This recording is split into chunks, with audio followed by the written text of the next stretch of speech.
السلام علیکم ورحمۃ اللہ وبرکاتہ۔ الحمدللہ وکفا والصلاۃ والسلام علی من لا نبی بعد۔ دوستو،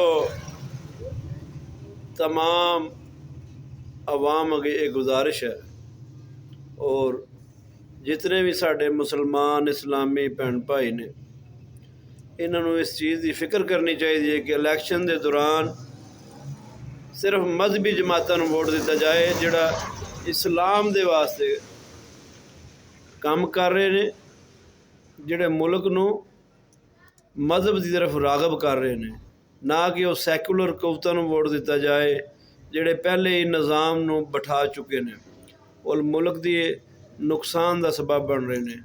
ملک دے دفاع نو مضبوط کرنے والے اسلامی جماعتوں ووٹ دینا یہ سارے واسطے لازم ہے، کیونکہ ووٹ ایک گواہی ہے اور گواہی اسلام دے نظریے سے دینی چاہیے۔ اس واسطے سانو سب نو یہ چاہیے کہ مذہبی جماعتوں ووٹ دیتا جائے۔ السلام علیکم۔